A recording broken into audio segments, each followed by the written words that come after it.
इस संसार की समस्त मानव जाति का भला चाहते हुए, समस्त मानव जाति के लिए शांति चाहते हुए, भारतवासियों के लिए भी सबका भला चाहते हुए, सबकी सुख शांति चाहते हुए आपकी सेवा में कुछ न कुछ कहता रहता हूँ। आपको अच्छा लगे तो इसका मतलब ये है कि आपके और मेरे ख्याल मिल गए। अगर अच्छा नहीं लगे तो समझ लो कि आपके और मेरे ख्याल नहीं मिले। आप किसी और दुनिया में रहते हैं, मैं किसी और दुनिया में रहता हूँ। ख्याल मिल जाए तो एक ही दुनिया के हम बन सकते हैं। ये झगड़े सारे ख्याल के हैं और है क्या? ये धर्म, ये कर्म, ये कर्म कांड, ये है क्या? सर झगड़ा ख्याल का है। ख्याल ने दुनिया में धर्म पैदा कर दिया, ख्याल ने हमें बखेड़े में डाल दिया। चलो, सबकी शुभकामना मानते हुए आज कुछ नई बात कहने जा रहा हूँ और नई बात कहने जा रहा हूँ। मानव के रूप में पैदा होने वाला हर इंसान कबीर साहब के कहने के मुताबिक किसी वासना के अधीन पैदा हुआ है। ऐसा उनका एक शब्द है। उसको वासना यहाँ लेकर आई और इसको वापस कौन लेकर जाएगा? शब्द लेकर वापस जाएगा। ऐसा उन्होंने प्रमाण दिया है। इसका मैं आपको कभी न कभी प्रमाण दूंगा जब मैं समझ जाऊंगा कि मेरी बात आपको आपके दिल में उतर रही है। आप इस बात को समझते हैं तो फिर मैं वो भी बात कह दूंगा। तो जब उन्होंने कहा कि हर इंसान वासना लेकर आया, अब इंसान को तो कुछ पता नहीं है वो कहाँ पैदा होगा, कहाँ पैदा हुआ, किस घर में पैदा हुआ, क्या उसका धर्म है, क्या उसका मजहब है, क्या उसकी जाति, उसको तो बच्चे को तो कुछ पता नहीं है।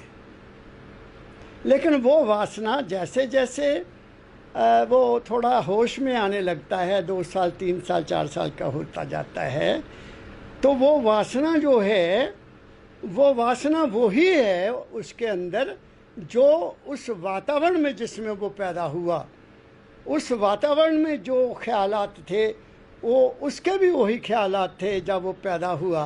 तो ख्यालात ने एक दूसरे को खींचा हुआ है। क्या कह रहा हूँ? मेरी बात को समझने की कोशिश कौन करेगा? ऐसे ही मैं भी इस दुनिया में आया, लेकिन मुझे पता नहीं था। 3-4 साल तक मुझे कुछ पता नहीं था कि मैं क्यों आया, किस लिए आया, क्या काम करना है। तो 1942, 43, 44 में मेरे दादाजी के सिर्फ 2 लड़के थे, एक मेरे पिताजी, एक मेरे ताया जी, और एक लड़की थी, उनकी शादी की हुई थी। तो 42-43 में मेरे दादाजी ने गांव से बाहर काफ़ी दूर 2 प्लॉट खरीद लिए, एक मेरे पिताजी के नाम पर और एक अपने बेटे बड़े ताया जी के नाम पर, और परिवार की बाइफरकेशन कर दी। कितने समझदार थे बुजुर्ग वो। मेरे पिताजी को एक पोर्शन और अपने बड़े बेटे को एक पोर्शन। मकान वहाँ बन गए और हम उस गांव की, उस लोकेलिटी को छोड़कर वहाँ आ गए। तब मैं लगभग 5 या 6 साल का था। मैं अपनी बीती सुनाने लगा हूँ आपको कि मेरे अंदर वो वासना क्या पैदा हुई। तब तो मुझे पता नहीं था। और वो जो मकान थे वो एक ऐसी सड़क के किनारे आ गए जहाँ से गांव में मरने वालों को शमशान घाट ले जाया जाता था। और वहाँ से जहाँ हमारा मकान बना, उस वहाँ से कोई शमशान घाट 100 मीटर पर होगा, 150 मीटर पर होगा, ज़्यादा दूर नहीं था। तो जब मैं 6 साल का होऊंगा, पहली क्लास में मैं दाखिल हो गया था, मुझे इतना याद है। मुझे मास्टर जी अपने स्कूल में ले गए थे। ये तो क्या देखता हूँ कि गांव में किसी की डेथ हुई और उसको सारे गांव के लोग, जितने भी मोहल्ले के लोग थे, 4 आदमी उनको उठाकर शमशान की ओर ले जा रहे हैं। और औरतें बहुत पीट रही हैं, बहुत रो रही हैं, और उस आदमी के बच्चे भी रो रहे हैं। और उसको कंधों पर 4 आदमी ले जाकर उन्होंने उस अग्नि में रख दी, उस लकड़ियों में रख कर आग लगा दी। मैं देख रहा हूँ सब कुछ। जब मैं घर वापस आया तो माँ से मैं पूछा, मेरी माता जी, मेरी माँ मैनू ये दस कि ये बंदे नू की होया अग ला दिती। कहती बेटा वो मर गया। मर गया? कहाँ गया? मर गया कहाँ गया? कहती बेटे भगवान के पास चला गया। अब ये 2 चीज़ें मुझे पता लगी, मर गया और भगवान के पास चला गया। तो मैंने दूसरा सवाल किया कि माता जी, मेरी माँ जी, क्या मैं भी मर जाऊंगा? नहीं बेटा, ना, तू क्यों मरना, वो तो बूढ़ा हो गया था। तो मैंने कहा क्या मैंने बूढ़ा नहीं होना? नहीं, तूने नहीं बूढ़ा होना बेटा, तू तो अले बड़े कम करने बच्चा है। मैं कहा माँ तू तो बूढ़ी हो रही है ना, तू भी चल जाएगी? और नहीं बेटा, मैं तो तेन पढ़ाना है, मैं तेन ये करना। बड़ी मुझे बहुत तसल्ली दी मेरी माँ ने, लेकिन मेरे सवाल बंद नहीं हुए। आखिर में मेरी माता ने कहा बेटा देख, मैं ज़्यादा पढ़ी लिखी नहीं हूँ, तेरे सवालों का जवाब कोई गुरु दे सकता है, ये ज्ञान गुरु दे सकता है, मुझे नहीं पता। लो अब मेरे अंदर एक वासना पैदा हो गई। ये आदमी दुनिया में क्यों आया, किस लिए आया, कहाँ चला गया, गुरु क्या बताएगा क्या नहीं बताएगा, ये एक प्रश्न पैदा हो गया। और मेरे अंदर एक सवाल पैदा हो गया कि मैं कौन हूँ, मैं कौन हूँ और क्या हूँ। यही मेरा एक सवाल बन गया पक्का। मैं कौन हूँ और क्या हूँ इतना मुझे बता दो। भटका हूँ जिसमें राह से वो रास्ता बता दो। मैं भटक कर कहाँ से कहाँ आ गया, क्यों आया और मरकर कहाँ जाऊँगा। दिन की बात ख़त्म हो गई, रात को सो गए सारे। तो मेरे सामने अब लेटा हुआ हूँ, 11 बज गए और मेरे सामने वो जलता हुआ आदमी का सीन आ गया और मैं डर कर उठ के रोने लग गया। मेरी माँ दौड़ी आई, कहती बेटा क्या हुआ, तेरे पेट दर्द हुई? मैं कह नहीं माता जी दर्द नहीं हुई है। तेरे सिर दर्द हुआ? मैं कह नहीं माँ मेरे सिर दर्द भी नहीं हुआ। मैनू ये दस वे गुरु कित्थे मिलूगा, ये मेरे सवालों का जवाब कौन दूगा। कहती बेटा मैं तेन की दसा, मैनू तो कुछ पता नहीं है, मैं भी नहीं हले तक गुरु कोई देखा।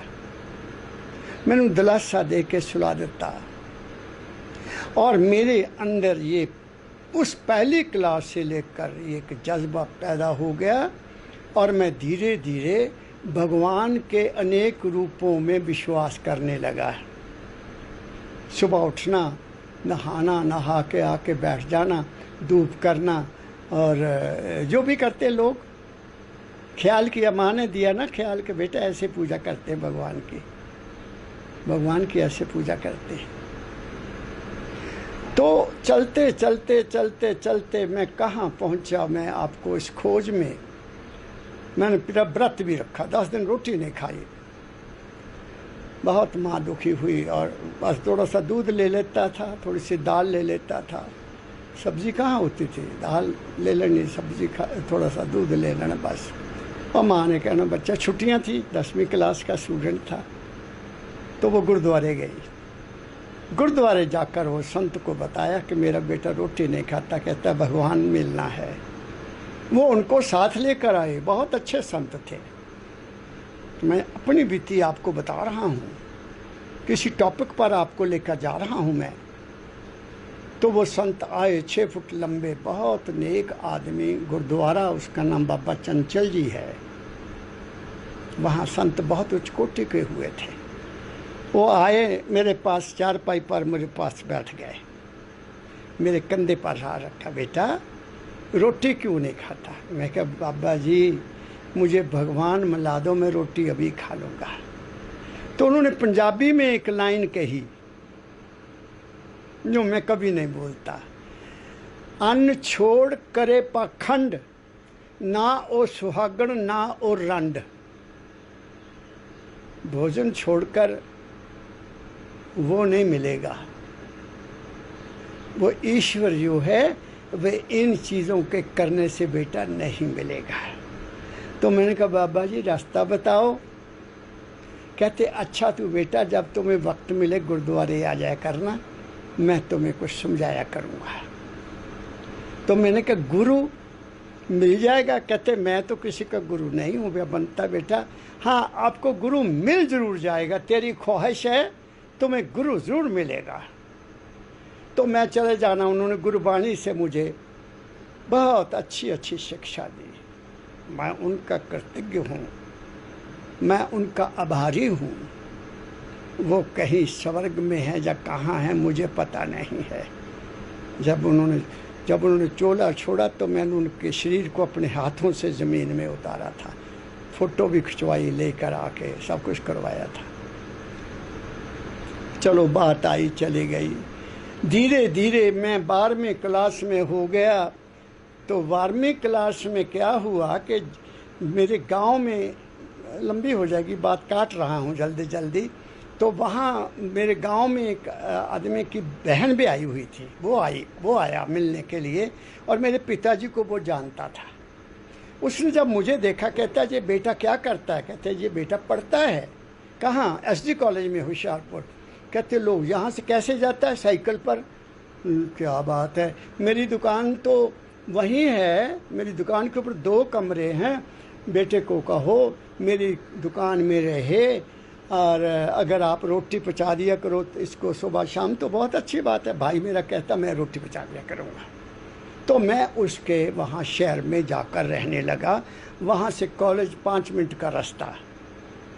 और क्या देखता हूँ कि जो सीढ़ियाँ ऊपर को चढ़ रही थी सीढ़ियाँ, वो वहाँ पर मेरा जो कमरा था इस तरफ था, इस तरफ एक और कमरा था। तो इतवार के दिन सुबह सुबह 7 साढ़े 7 बजे कुछ औरतें ऊपर आ रही हैं, आदमी आ रहे हैं। तो 10-15 मिनट के बाद वहाँ के एक शब्द कोई गाने लगा। मैंने बड़े ध्यान से सुना, मैं घर नहीं आया था अभी। तो मैं अंदर चला गया, वहाँ आदमी बैठा था। उसने कहा बेटा सिर पर टोपी ले लो, मेरी ज़िंदगी की कहानी। तो मैंने सिर की टोपी ली। वो एक बुज़ुर्ग ऊपर बैठा, कुछ बाणी के ऊपर बोल रहा है। वो बोले जा रहा है, कुछ लेडीज़ सो भी रही हैं, कुछ आदमी भी सो रहे हैं, मैं देख रहा हूँ। लेकिन मैं बहुत ध्यान से उनकी बातों को सुना। मेरे अंदर और सवाल पैदा हो गए। एक तो सवाल यही था कि गुरु कहाँ है, वो क्या ज्ञान देगा, मैं कौन हूँ, कहाँ जाऊँगा मरकर, मैं आया ही क्यों हूँ इस दुनिया में, ये मेरे सवाल थे। तो जब सत्संग खत्म हुआ, सभी चले गए, तो मैं सीधा उस बुज़ुर्ग के पास जाकर हाथ जोड़कर कहा बाबा जी मेरे कुछ सवाल हैं, आप उनका जवाब देंगे? उसने कहा बेटा नहीं, हमें जवाब देने का हुक्म नहीं है। मैंने कहा मेरी जो प्रश्न है इनको कौन जवाब देगा? कहते गुरु। मैं कहा अच्छा गुरु कहाँ है? उन्होंने कहा गुरु ब्यास में है। अरे ब्यास कहाँ है? कहते आपने नहीं देखी? मैं कहा ना जी। मैं कहते जलंधर गया? मैं कहा नहीं जी मैं तो कभी गया नहीं, गांव में रहा हूँ। जलंधर से ब्यास स्टेशन आता है, वहीं से 2 किलोमीटर हमारे गुरु महाराज का डेरा है, वहाँ वो रहते बेटा, वो आपके सवालों का जवाब होंगे। मैं आ गया। दूसरे दिन मुझे दौलतराम मिला। मैंने कहा दौलतराम ये ब्यास कभी गए आप? कहता क्या बात बेटा? मैं क्या, मैंने सुना वहाँ गुरु महाराज हैं। कहता ले, हमने तो उनसे नाम लिया हुआ है। अब एक चीज़ और मुझे मिल गई कि गुरु नाम भी देता है। तो मैंने कहा मुझे ले चलना। उसने सीधे उसी वक्त कहा कि ये जो आतवार आ रहा है उस दिन भंडारा है, तूने तैयार हो जाना, मैं तुम्हें साथ ले चलूँगा, वहाँ महाराज जी से मिल लेना अपने गुरु महाराज से। चलो जी हम वहाँ पहुँच गए। एक आदमी पाठ कर रहा है, एक गा रहा है, अपने बनाए हुए गाने गा रहा है, बड़ी तरह से गा रहा है, इमोशनल भावनात्मक गाने ना होते ना, इमोशनल गाने। तो मैं बैठ गया, सुनता रहा। इतने में हजूर बाबा हरचंद सिंह जी महाराज आए। मुझे देखकर बड़ी खुशी हुई, सफ़ेद कपड़े, सफ़ेद दाढ़ी, सफ़ेद सब कुछ। मैं कहा चलो मेरा काम बन गया। अब सत्संग उन्होंने दिया, लेकिन मेरे सवालों का कोई जवाब नहीं मिला। तो लाइन में खड़े हो गए प्रसाद लेने के लिए। तो मैंने कहा भाई मैं महाराज जी से बात करनी है। तो आगे वाले ने बड़े गौर से ऐसे मेरी तरफ देखा, घूर कर देखा कि ये छोकरा क्या सवाल करेगा। तो पीछे वाला कहा चल चल आगे चल काका, आगे चल। वो चलते चलते उनकी सामने मैं चला गया।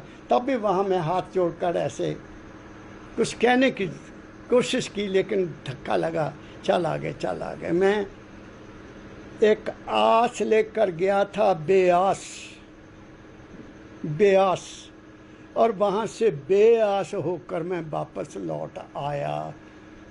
भुख तो बहुत लगी सी, पता लगा लंगर है, दौड़कर वहाँ 2 फुलके खाए, बस पकड़ी और मैं अपने कमरे में आकर बहुत रोया।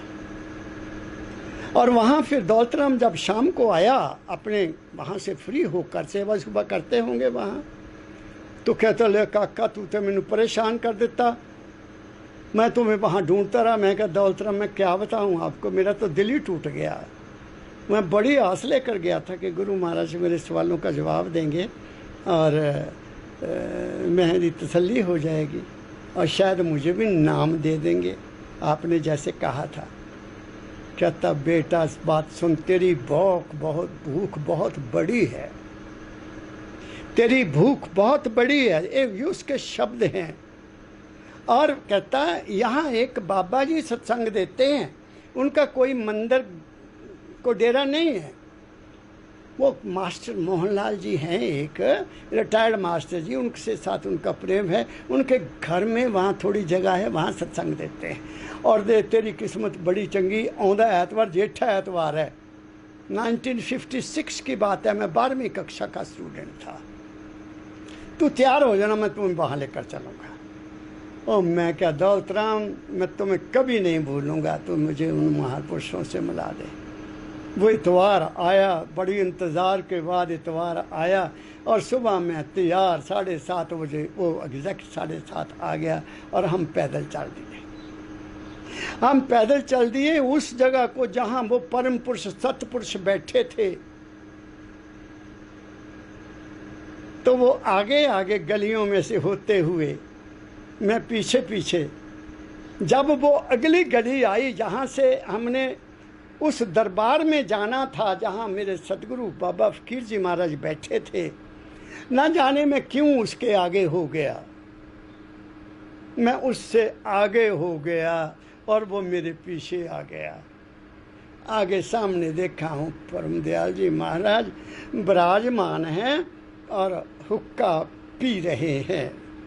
संगत बैठी है, सत्संग शुरू नहीं हुआ। मैं गया, मैं मत्था टेक कर न, जब उन्होंने मेरी तरफ दृष्टि ऐसे डाली तो मेरे शरीर में एक नया जज्बा, एक नई ऊर्जा, एक नया करंट पैदा हो गया, और मेरे अंतर आत्मा ने मान लिया कि तू ठीक जगह पहुंच रहा है। मेरे सुनने वालों, आप सुनकर हैरान होंगे कि मैं वहाँ गया और महाराज जी के श्री चरणों में अपना सिर रख दिया।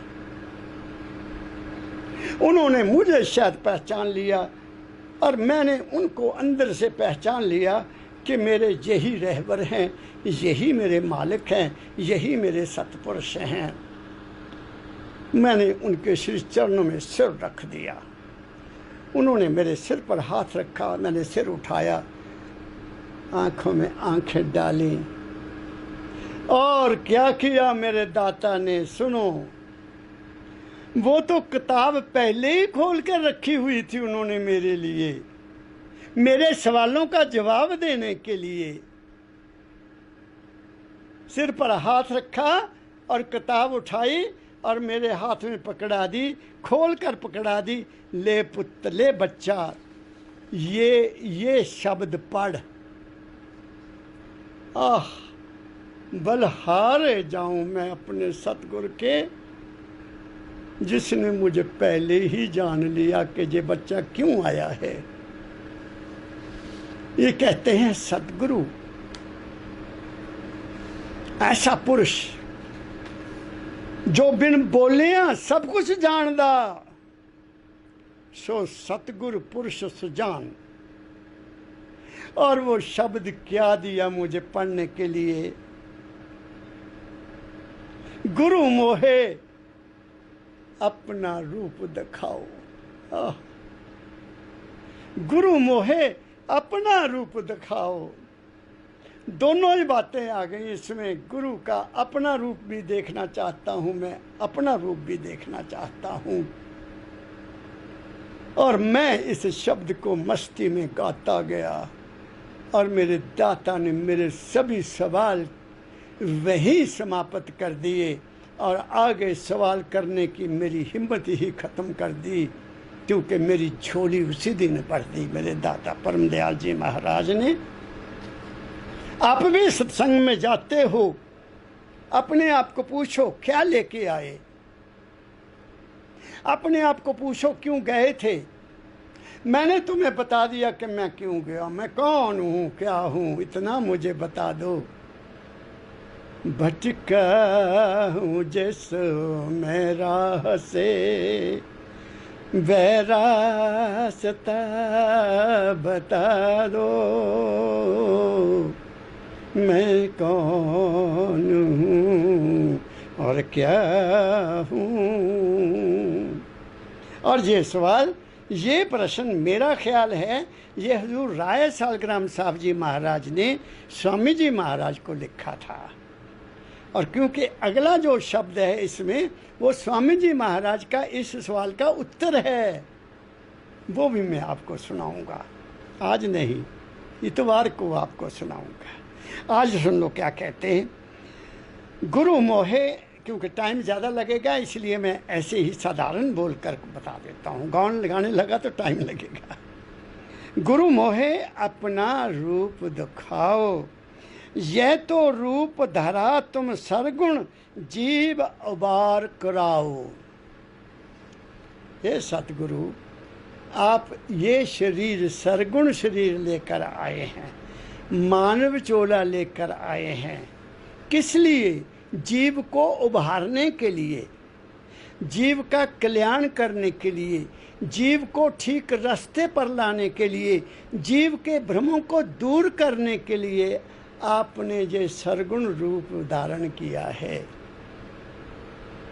सतगुरु को शिष्य कह रहा है कि मेरे सतगुरु मोहे अपना रूप दिखाओ।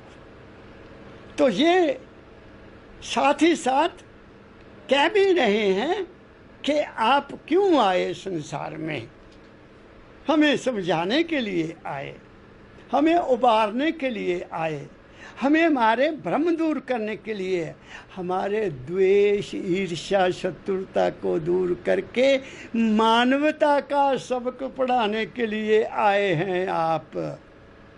क्या कह रहा हूँ मैं आपको, सुनिए मेरी बात को। फिर क्या कहते हैं, रूप तुम्हारा अगम अपारा सोई अब दुर्साओ। जो आपका असली रूप है, जो वास्तव में आपका रूप है, जो सरगुण से निर्गुण से परे का है, अगम स्वरूप, जिसकी थाई कोई नहीं है। ऐ मेरे सतगुरु, इस सरगुण स्वरूप से उस अगम स्वरूप के मुझे दर्शन करवा दो। मैं इसलिए आपके दरबार में आया हूँ। क्या कह रहा हूँ मैं आपको, ये मैं कह रहा हूँ परम दयाल जी महाराज के दरबार में बैठकर पहले दिन ही जो उन्होंने मेरे सामने किताब रखी, ले बेटा ये पढ़, ये है तेरे सवाल और ये है जवाब। क्या कहा मैंने? रूप तुम्हारा अगम अपारा सोई अब दर्शाओ, जो तुम्हारा अगम रूप है, जो विशाल रूप है, जो विराट का भी विराट है, जो सर्वव्यापक है, उसके भी मुझे दर्शन करवा दो मेरे सतगुरु। आगे सुनो क्या कहती। देखूं रूप मगन होए बैठूं, अभय दान दिलवाओ। मुझे अभय का दान दे दो। मैं डरता हूँ, मरने से बहुत डरता हूँ। मैंने मरते हुए लोगों को देखा, जलते हुए लोगों को देखा। इसलिए क्या करो, मैं तो आपके रूप को देखता हुआ मगन रहूं। मेरा प्यार हो जाए, इसी रूप से मैं जुड़ जाऊं, मगन होए बैठूं, सब कुछ दुनिया भूल जाऊं।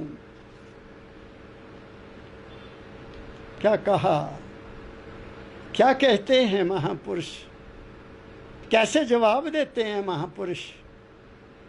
आप अपने आप को पूछो सत्संगी भाइयों बहनों, ये जीवन दोबारा नहीं मिलेगा। जब मिलेगा भी तो पता नहीं क्या बनेंगे। फिर गुरु मिले न मिले, अब तो मिल गया, लाभ उठा लो, छोड़ो सारे झंझट।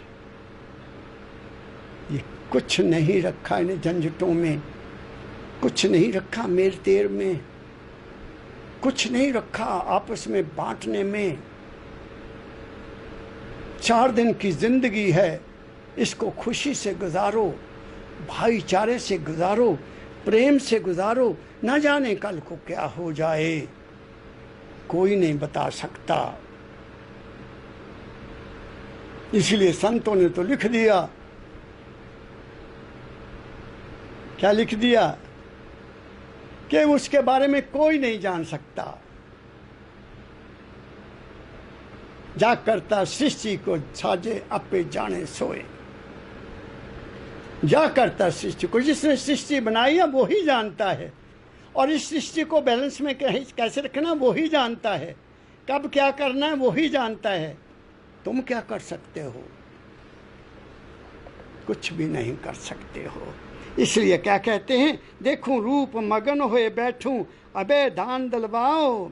ये भी रूप प्यारा मोको, इससे ही उसको समझाओ। मेरे सतगुरु, मेरे प्यारे जी, ओ मेरे रहबर, मुझे तेरा रूप बहुत प्यारा लगता है, बहुत प्यारा है। इसके बगैर भी मैं नहीं रह सकता, पर इसके साथ मुझे वो भी समझा दो। ओह, क्या कहा मैंने? आपके द्वारा ही वो समझाया जा सकेगा, क्योंकि आप ही जानते हैं कि आप क्या हैं। हमें नहीं पता। आप अपना रूप भी मुझे दिखा दो, और फिर मुझे भी बता दो कि मैं क्या हूँ।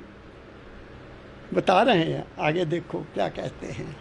आगे क्या कहते, बिन इस रूप काज नहीं होई, क्यों कर वह लिखाओ। इसके बगैर तो कोई गुजारा ही नहीं है। गुरु बिन गत नहीं, शाह बिना पत नहीं। मेरी माँ ने कहा था शुरू में, गुरु के बगैर ज्ञान, गुरु तुम्हें पार नहीं लगाता, गुरु नहीं आता तुम्हारे अंदर, गुरु नहीं तुम्हें मरते समय लेने आता, कोई देवी नहीं तुम्हें मरते समय लेने आती, कोई देवता भी नहीं आता, कोई नहीं आता आपको लेने के लिए। तुम्हारा मन है, तुम्हारा मन अगर नेक है, साफ है, पवित्र है, तो आपको रूप सुंदर लेने आ जाएंगे। गुरु का रूप भी आ सकता है, लेकिन वो तुम्हारा अपना मन का ही रूप तो है, लेकिन फिर तुम्हें जन्म लेना पड़ेगा। मैंने 2-3 सत्संग सुने हजूर बाबा हरचरण सिंह जी महाराज जी के। 1956 में भी सुना था। उन्होंने कहा कि लोहे की बेड़ियां कट जाएंगी गुरु से, और आपके सोने की बेड़ियां पड़ जाएंगी। मुझे नहीं पता लगा उस वक्त क्या कह रहे हैं महाराज जी, अब पता लगा। कि वो इनडायरेक्टली ये समझा रहे हैं कि ये जीवन तो तुम्हारा ठीक है जो है, बाद में अगला जन्म तुम्हें अच्छा मिलेगा गुरु की पूजा करने से। ले सीधी गल खत्म हो गई। तुम्हारा कल्याण नहीं होगा, नहीं होगा, नहीं होगा, नहीं होगा। जिस भी मर्जी रूप के साथ जुड़े रहो, जिस भी मंदिर के साथ जुड़े रहो, जिस भी मर्जी मूर्ति के साथ जुड़े रहो, जिस भी मर्जी डेरे के साथ जुड़े रहो, जिस भी मर्जी शरीर के साथ जुड़े रहो, तुम्हारा कल्याण नहीं हो सकता। हाँ, तुम्हारी मनोकामनाएं पूरी हो सकेंगी, तुम्हारी इच्छाएं पूरी होती रहेंगी।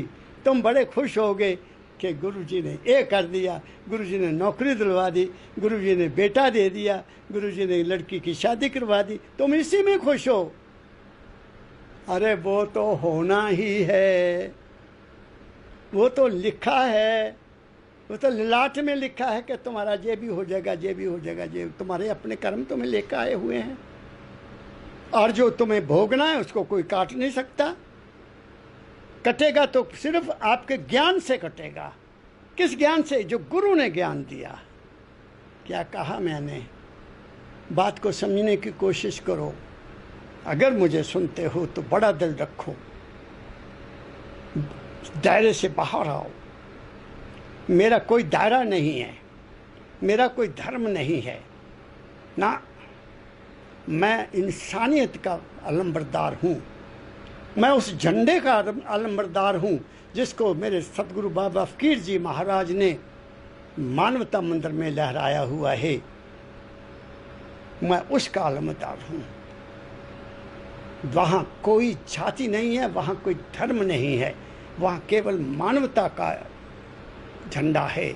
अगर कोई अपने आप को ये समझ के वहाँ बैठा हुआ है तो वो अपना कर्म भोगेगा। क्या कहा मैंने? वो मानव नहीं बना अभी। मानव बनना बहुत मुश्किल है। कैसे बनोगे मानव? ताते महिमा भारी इसकी, पर वह भी लिखवाओ।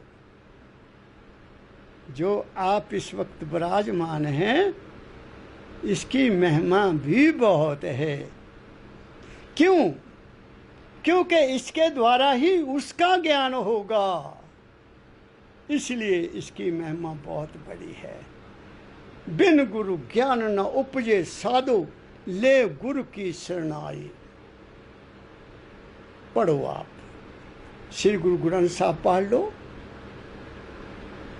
जा पुराने शास्त्र जो ऋषियों ने लिखे वो पढ़ लो। गुरुर् ब्रह्मा गुरुर् विष्णु गुरुर्देवो महेश्वरा, गुरु साक्षात परब्रह्म तस्मै श्री गुरुवे नमः कहा है ना। तो फिर तो आप क्या कर रहे हो सोच लो। फिर एक वाणी और साथ ही लिखी हुई है, गुरु वाक्यम मूल मंत्रम।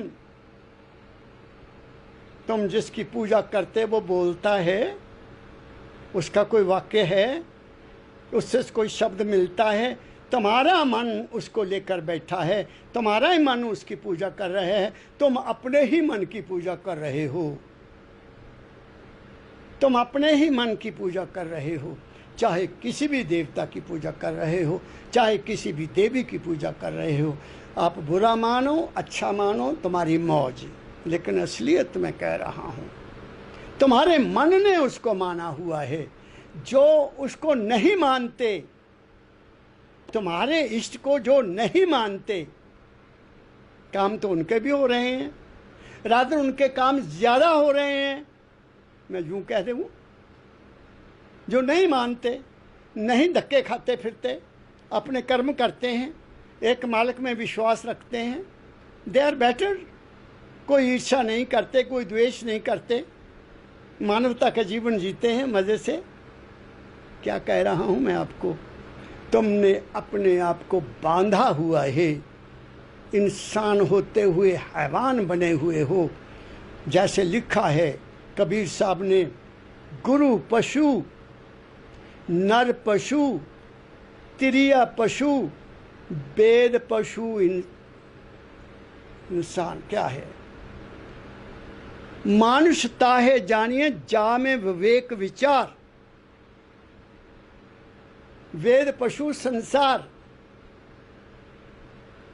गुरु पशु को गुरु से बंधा हुआ है, कोई त्रिया पशु स्त्री से बंधा हुआ है, नर पशु आदमी से बंधा हुआ है, वेद पशु संसार। मानुषता है जानिए जा में विवेक विचार। अरे इंसानी चोला तो विवेक तो आप में ही आएगा, पशुओं में थोड़ी आएगा, जानवरों में थोड़ी आएगा, विवेक तो आप में आएगा। और कहाँ वो ही इंसान है जिसमें विवेक है। कौन सा विवेक, कौन सा विवेक, कौन सी समझ, कौन सा ज्ञान? मैं कौन हूं, ये ज्ञान। मैं कौन हूं? मैं इंसान हूं, बस। मैं इंसान क्या हूं? एक चेतनता का बुलबुला हूं। और क्या कह दूं? जो मुझे मेरे दाता ने बताया, खेल खेलने आए हैं, जिनका देना है, जिनका लेना है, अपने सिर पर और बोझ क्यों उठाना है, और गुरु के गुण गाना है। क्या कहा मैंने? इसलिए कहते हैं, वाह तो रूप सदा तुम धारो, याते जीव जुगाओ। मेरे सतगुरु, ए सतपुरुष, वह रूप तो तुम्हारा सदा रहने वाला है, ये रूप सदा शायद नहीं रहेगा। और यही बात मुझे हजूर बाबा फकीर जी महाराज ने 1980 में कन्फर्म कर दी। मैं उनसे बहुत प्रेम करता था। प्यार नहीं, प्रेम। प्यार और चीज है, प्यार में मतलब होता है। प्यार में, ये प्यार दुनियादारी का शब्द है। बच्चों से प्यार, धन से प्यार, प्रॉपर्टी से प्यार, न जाने औरत से प्यार की प्यार है ना, प्रेम नहीं है। क्योंकि कोई न कोई स्वार्थ है हम आपस में। गुरु से स्वार्थ नहीं होता, वो प्रेम होता है। इसलिए सदगुरु बाबा फकीर जी महाराज के पास जब मैं 1980 में उनके कमरे में गया सत्संग के बाद, गोपाल दास जी जो उनके सेवक थे, उनकी सेवा में रहते थे, उसने मुझे थोड़ा इंस्पायर किया। कहते कमल जी महाराज जी के पास जाओ। और इस साल, क्योंकि 79 में वो हमीरपुर मेरे पास आए थे, 4 दिन रहे थे, बहुत आनंद हुआ था। महाराज जी से बनाओ प्रोग्राम, इस साल भी हम हमीरपुर आएंगे। तो मैं अंदर चला गया। महाराज जी अभी सत्संग देकर अंदर गए ही थे, और थोड़ा महाराज जी मेरे हुक्का पीते थे। बड़ी दुनिया उनको हुक्के से नफरत भी करती थी। बाबा हुक्का पीता है, ये काहे का संत है। वो अच्छा होता था। महाराज कहते अच्छा है, हमने मक्खियों को दूर रखा हुआ है। और अंत में छोड़ दिया था। तो मैंने प्रार्थना की, मैं क्या, मेरे सतगुरु सच्चे पातशाह पिताजी इस साल भी हमीरपुर का प्रोग्राम बनाए। सिर झुकाया मैंने, मेरे सिर पर हाथ रखा, बहुत देर सिर पर हाथ रखा, और कह रहे हैं मुझे सिर में हाथ रखकर, वाइब्रेशन, रेडिएशन मेरे अंदर में उतार रहे हैं। बच्चा, इस बूढ़े शरीर को कहां तक घसीटते रहोगे? इस बूढ़े शरीर के साथ कब तक लगे रहोगे? मैंने आपको असलियत, हकीकत और सच्चाई वर्णन कर दी है।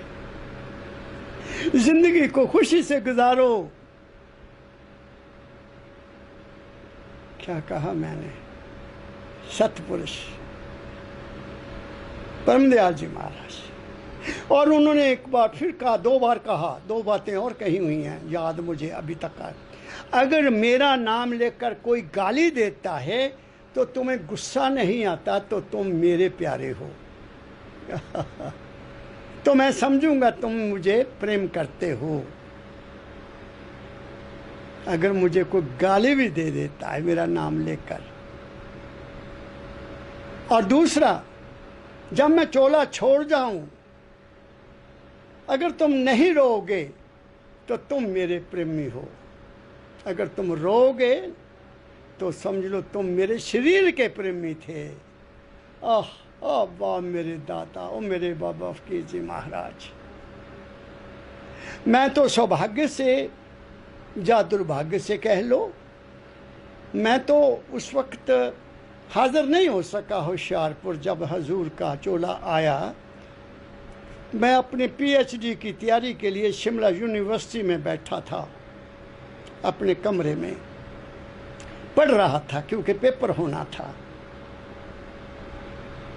तो 11 बजे एग्जैक्ट चपड़ासी आया, यूनिवर्सिटी वाला।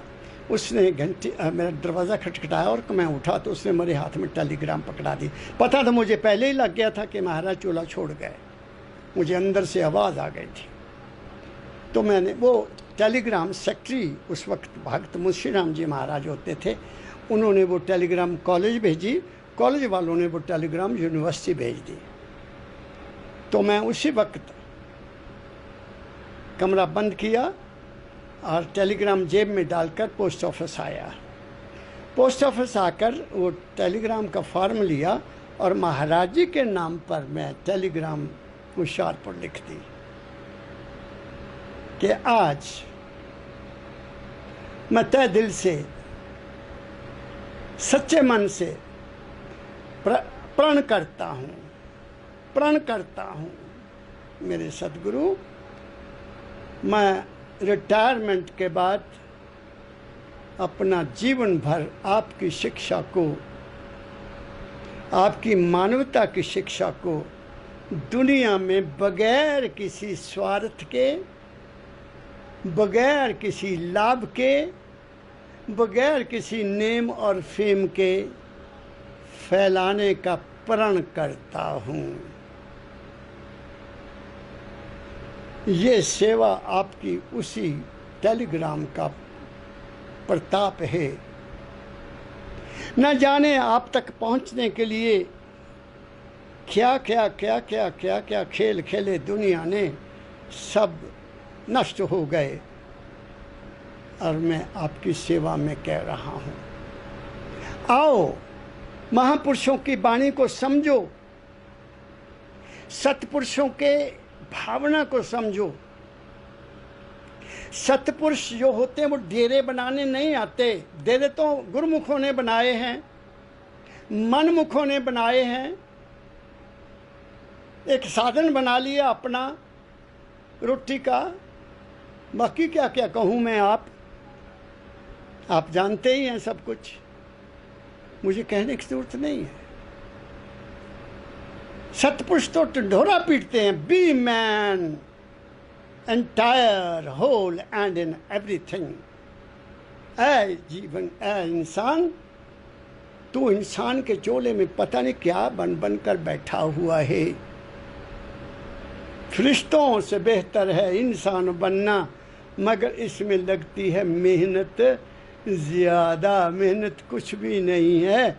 आपको सद्गुरु मिल गया तो तुम्हारे को वो बिल्कुल इंसानियत के लेवल पर लाकर खड़ा कर देंगे। मेरे सुनने वालों, इंसान बन गए तो वो तो तुम्हारे अंदर बैठा है, जिसकी तुम खोज करते फिरते हो, वो तो तुम्हारे अंदर है।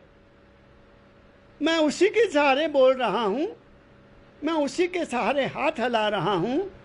और वो क्या है? वो चेतन शक्ति है। ये शरीर उसका अंग नहीं है, मन उसका अंग नहीं है, आत्मा भी उसका अंग नहीं है। ये तीनों अंग उस परम तत्व, उस चेतन शक्ति के अधीन हैं। वो पहचान करवाई मेरे सतगुरु बाबा फकीर जी महाराज ने। बच्चा तू क्या है? तू ये है। आह, दाता दयाल जी महाराज ने बाबा जी को एक बार लिखा, तू है क्या, तू है क्या मर्दे फकीर।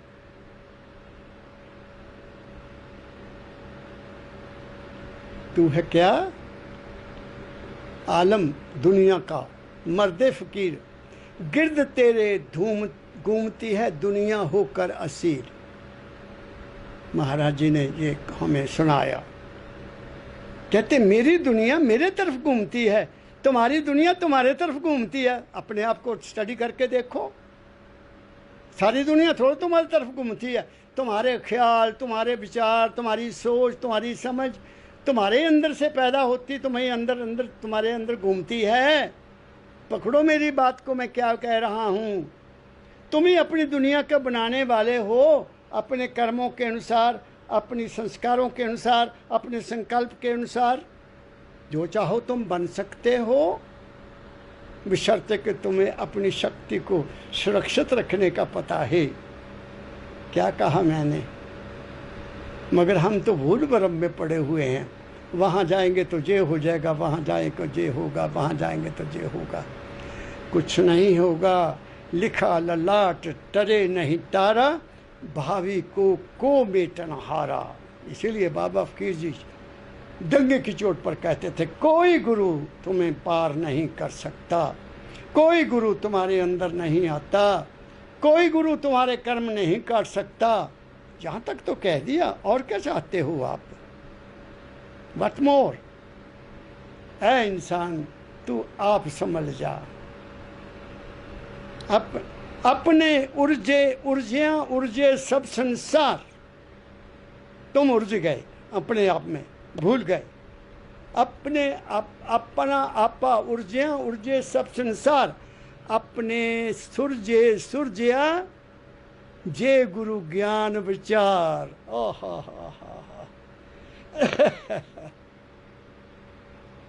अपने आप पे सुरजया, अपने आप को समझ लिया तो गुरु का ज्ञान यही कहते हैं। Try to know what you are. तुम हो क्या? तुम कोई कुछ बना हुआ है, कुछ कोई बना हुआ है, कुछ कोई बना हुआ है। कोई देश का ढंढोरा पीटता है, कोई अपना ढंढोरा पीटता है, कोई धर्म का ढंढोरा पीटता है, कोई जाति का ढंढोरा पीटता है। क्या कहा मैंने? छोड़ो सब झंझट, ठहर जाओ, अपने आप को देखो। अरे तुम्हें बहुत बड़ी दौलत मिल जाएगी, उस दौलत की कोई कीमत नहीं है। तुम माला माल हो जाओगे, तुम शहनशाहों के शहनशाह बन जाओगे। लेकिन तुम तो भिखारी बने हुए थे। बाबा जी महाराज कहा करते थे, तुम भिखारी की क्या कदर करते हो? तुम्हारे घर के आगे आता है, कितनी कदर करते हो? राजा जा 2 पैसे दे देंगे। ऐसे तुम भिखारी बन के जाते हो ना किसी धार्मिक स्थान पर, वहाँ से तुम्हें वो दे देता है, तुम खुश हो जाते हो। तुम्हें नहीं वो देता, तुम्हारा मिलने वाला तुम्हें मिल जाता है, जो तुम्हें मिलना होता है। तुम समझते हो कि वहाँ मेरा काम हो गया। गंगा गए, मन्नत कर ली कि गंगा मेरा पुत्र पैदा हो जाए, लड़का पैदा हो गया, तुमने उसका नाम ही गंगाराम रख दिया। कोई किसी को मानता है तो उसी के नाम पर उसका नाम रख लेते हो तुम। क्या कहा मैंने? क्यों भटके हो मेरे सुनने वालों? आओ गुरु का रूप समझने की कोशिश करो, जो तुम्हारा अपना रूप है। आहा, यही कहा मेरे सदगुरु बाबा फकीर जी महाराज ने। वो राधा स्वामी क्या है? वो तुम्हारा अपना रूप है। वो राधा स्वामी तुम्हारा अपना रूप है। ये शब्द बहुत उच्च कोटि का है। राय सालग्राम साहब जी महाराज ने इसकी खोज की और हमें सीधा रास्ता बता दिया। ये स्वामी जी महाराज नहीं हैं जो जन्मे और चले गए। ये उनकी पत्नी का नाम नहीं है। तुम भटके हुए हो, चाहे तुम आगरा में बैठे हो, चाहे तुम पन्ना गली में बैठे हो, चाहे तुम जहाँ मर्जी बैठे हो। अगर उन्हीं को लेकर बैठे हो तो तुम्हारा कल्याण नहीं हो सकता। तुम इस वाणी को पकड़ो जो वो वाणी कह गए। वाणी गुरु, गुरु है वाणी, बिच वाणी अमृत सारे। शरीर गुरु नहीं है रे। तुम भटक गए हो, तुम बहुत बुरी तरह से भटके हुए हो। समझो मेरी बात को। ये पोथी पढ़कर तुम पार नहीं हो सकोगे, पोथी के गीत गाकर, शब्द गाकर तुम पार नहीं हो सकोगे। तुमने तो सौदा करना शुरू कर दिया, तुम तो ठेकेदार बन गए हो राधा स्वामी मत के। बहुत से सज्जन मुझे फेसबुक पर लिखते हैं, आप हमारे ग्रुप का सदस्य बनो, आप ये करो वो करो। मेरी उनसे हाथ जोड़कर प्रार्थना है, मैं किसी ग्रुप में बंधना नहीं चाहता, मैं किसी ग्रुप का सदस्य नहीं बनता, मैं बिल्कुल स्वतंत्र इंसान हूँ। कोई मेरी बात सुनना चाहे सुने, नहीं सुनना चाहे ना सुने, लेकिन मैं किसी बंधन में, किसी बखेड़े में, किसी ग्रुपबाजी में विश्वास रखने वाला इंसान नहीं हूँ। मैं आज़ाद हूँ, मेरे सतगुरु ने मुझे आज़ाद कर दिया। इसलिए मैंने क्या लेना रहे ग्रुपों से, मैंने क्या लेना किसी सेंटर से, मैंने क्या लेना किसी दुकान से। कुछ नहीं चाहिए, 2 फुलके चाहिए सुबह, 2 फुलके चाहिए शाम को। क्या कहा मैंने, क्या चाहिए? सब कुछ दिया है, मेरे सतगुरु ने मुझे सब कुछ दिया है, किसी बात की कोई कमी नहीं छोड़ी। इसलिए मैं भिखारी नहीं पड़ता, एक राजकुमार की तरह, एक शहंशाह की तरह अपने घर में बैठकर उसी के गुण गाता हूँ, उसी की शिक्षा का प्रसार करता हूँ। क्या कहा मैंने? तो कृपया मुझे ना ऐसे ऐसे लिखा करो कि हमारे ग्रुप के बनो। आगे क्या कहते हैं, फिर क्या कहते हैं, वह तो रूप सदा तुम धारो, जाते जीव अबारो। आप वो तो सदा ही हैं, वो क्या है? शब्द, शब्द स्वरूपी गुरु मिला, अब क्या ढूंढूं? गुरु शब्द को कीजिए सब लुबार, अपने अपने स्वार्थ को ठोर ठोर बट मार।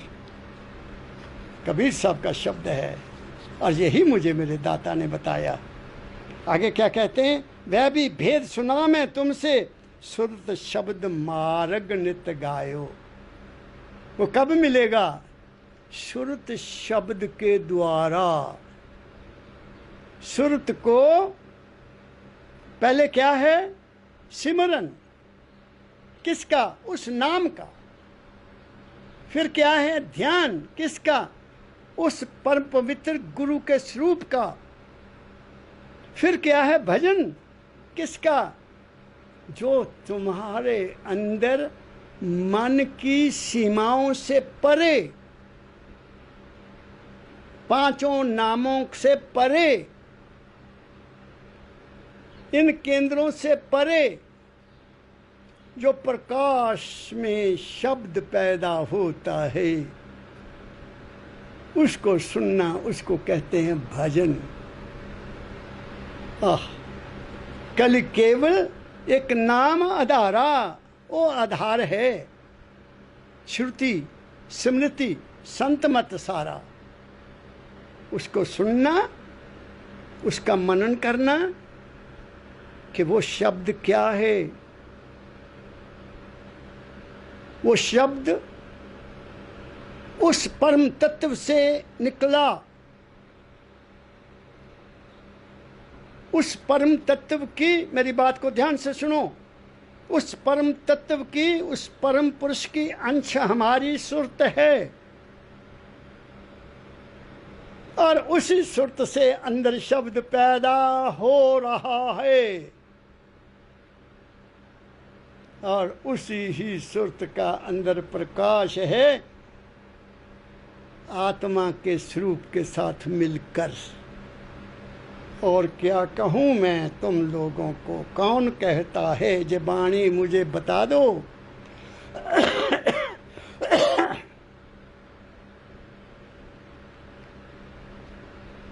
तो वह शब्द किसका हुआ? अरे ऐ इंसान, तू इंसान बन जा, बाकी सब कुछ छोड़ दे, तुम्हें सब कुछ मिल जाएगा। क्या कहा, ये भी भेद सुना मैं तुमसे, सुरत शब्द मार्ग नित गाओ। तो अब तो हमेशा हमें कहते हुए सुरत को शब्द में लगाओ। यही कहते हैं ना सतगुरु, पता नहीं तुम्हें कहते हैं कि नहीं कहते, मुझे क्या पता। मेरी तो दुनिया में दुकान ही और कोई है नहीं। मेरा तो सौदा ही एक था, वो मिल गया, पहले दिन ही मिल गया सौदा।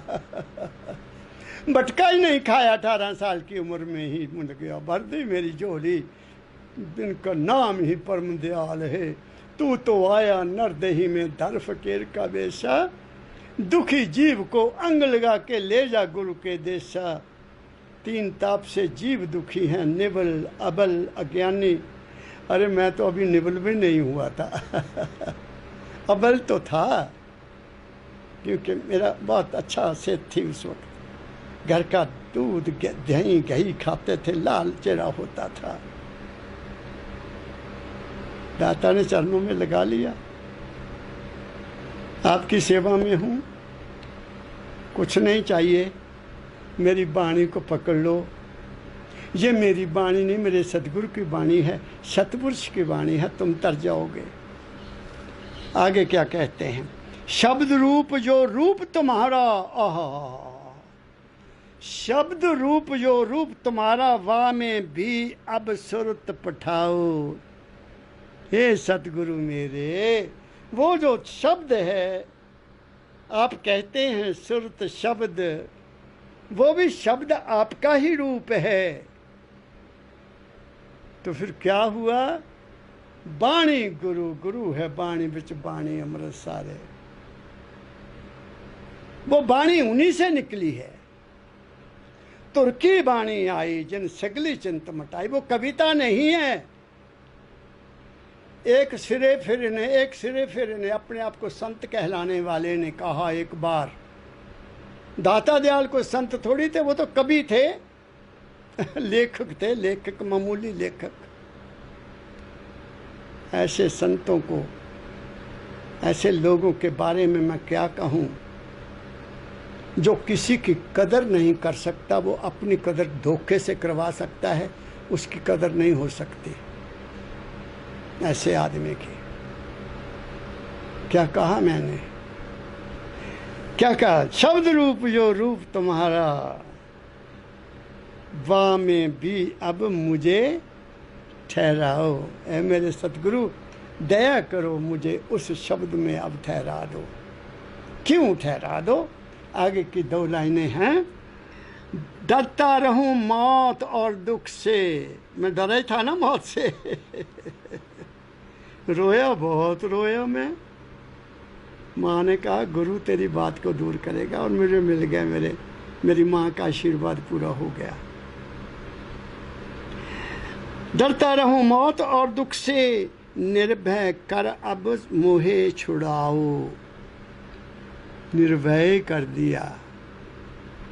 जब किसी से हमें बैर ही नहीं है, विरोध ही नहीं है, द्वेष ही नहीं है, ईर्ष्या ही नहीं है, तो फिर डर काहे का। तो मेरे बुजुर्ग क्या करते, नंगा पुत चोरां च खेल ले। चोरा ने ਉਹਦੇ ਕੋਲੋਂ ਕੀ ले लेना। हमन को इश्क मस्ताना, हमन को दुनिया से यारी क्या। हमन को इश्क मस्ताना, किसका, उस शब्द का, उस गुरु के वचन का, जो उन्होंने सिर पर हाथ रख कर कह दिया, वो अटल है, उसको कोई काट नहीं सकता। साधु के वचन को ईश्वर को भी मानना पड़ता है। साधु कहे सहज स्वभाव, साधु का बोला बिरथा ना जा। और आखिरी लाइन सुन लो, दीन दयाल जीव हितकारी, राधा स्वामी काज बनाओ। आप तो दीन दयाल हैं, दया का सागर हैं, कृपा निधान हैं। मुझे इसी शब्द से पहले ही दिन वो चीज़ मेरे सतगुरु ने मेरे दिमाग में डाल दी, जिसके लिए दुनिया भटकती फिरती है। इसके उत्तर में स्वामी जी महाराज ने क्या कहा, मैं अगले इतवार को आपकी सेवा में कहूँगा। जो आज कहा इस पर विचार करो। गुरु मोहे अपना रूप दिखाओ, अपना रूप। मैंने बहुत कुछ कह दिया। आप सबके लिए सद्भावना रखते हुए, शुभकामना रखते हुए, आपको अपने अपने धर्मों के अनुसार आप सबको मैं नमस्कार करता हूँ। राधा स्वामी कहता हूँ। राधा स्वामी, राधा स्वामी, राधा स्वामी।